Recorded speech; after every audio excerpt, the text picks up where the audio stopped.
Hey guys, Dr. Atkin here. So I wanted to share with you a couple of my thoughts regarding the pandemic that we're in the middle of, the coronavirus.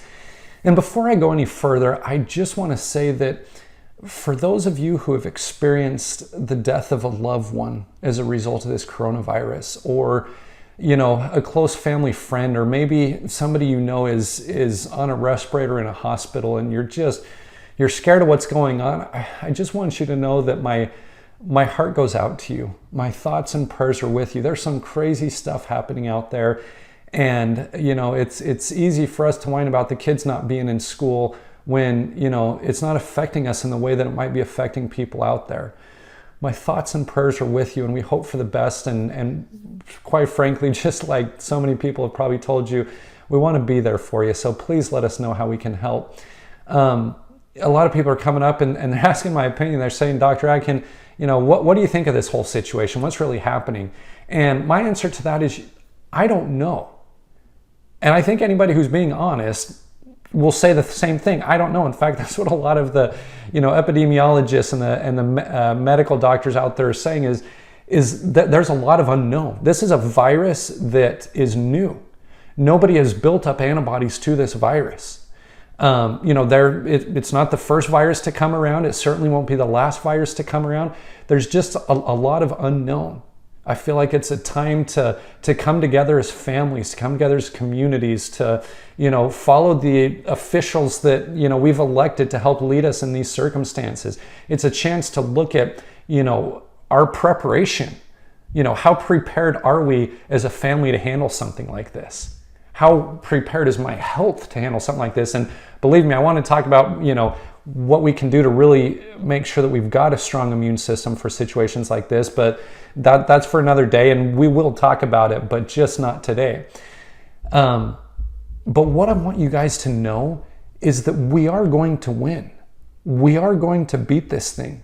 This isn't an apocalyptic type situation that we're in right now.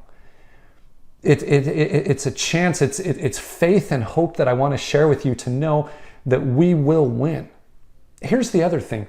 So many of you came into my office, dragging yourselves in, worn out, tired, and telling me that you wish you had more time, that you're out of time and there's not enough time to do the things that you want to be able to do. Well, guess what? You have now been given the blessing of having time.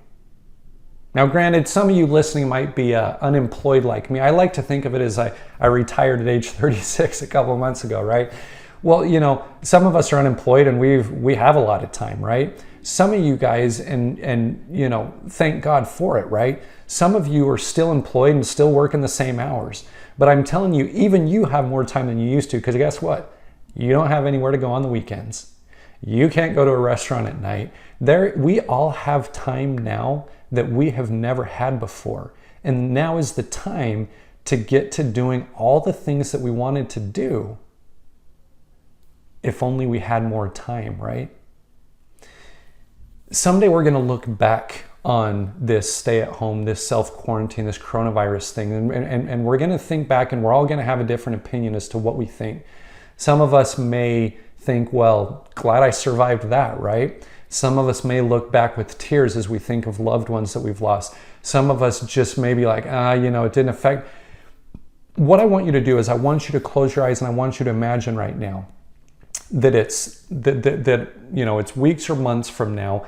It's the new normal. And then I want you to fast forward 6 more months after that. So it's 6 months after the new normal that someday we will experience. And it's probably going to be different from the old normal, but this new normal, 6 months from now, you're going to look back. You're going to look back at this self-quarantine and you're going to think, what a blessing. I am so grateful for the time that I have. I cherish the memories. What happened during that stay at home absolutely changed my life. If it weren't for that time, I wouldn't be fill in the blank. And think of the goals. I mean, what's the one thing that if you did would have the biggest impact on your life? Maybe it's a matter of, this is a great time to learn how to cook healthy foods with your kids. Maybe this is the time where when my kid comes up to me and says, can you read to me? And you used to say you don't have time. Maybe now you have time and you have a wonderful relationship with your children.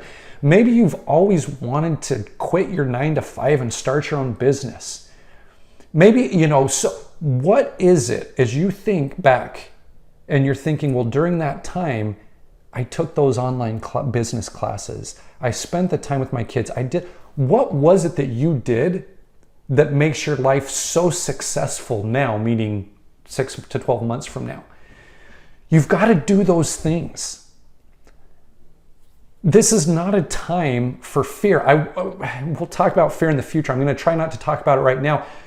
But you need to protect yourself right now, right? You need to look at all the scenarios. You need to make sure your family's staying at home. Whatever makes you feel safe in this situation, do all those things, right? But the rest of the time, get off of Facebook. Stop listening to the news. Stop playing video games. I mean, there are so many stupid things that people are filling their time with right now. Let's get off of that and do all of those things that you said you would do if you had more time, because guess what? You have more time. This is a blessing. This will change your life. You've got to do something about it. So here's the exercise. I want you to write down all of the things that make you scared right now. And there's a lot of things that make me scared. Then I want you to crumple it into a ball, and I want you to promise yourself to worry about that tomorrow. Then I want you to get a fresh piece of paper, and I want you to write all those goals. If I had more time, what would I do at that time? I want you to write it all down, and then I want you to look at it, and that's what I want you to do today. You can pick your favorite one and then write some little subheadings. Even if you're only spending 2 or 3 hours a day doing this, or whatever time you have, right? Do that today. And tomorrow, do the same thing. I mean, when it comes to tomorrow, make another today list, right? Just wait to be afraid and to fear. Do that tomorrow. Today, start doing the things that are absolutely going to change your life, things that the reasons you're going to cherish this time that you've had. It's a game changer. So get to it right now. I can't wait to share more things with you in the future. But just know that we win. This will pass. And you are going to be better because of it. We'll talk to you soon.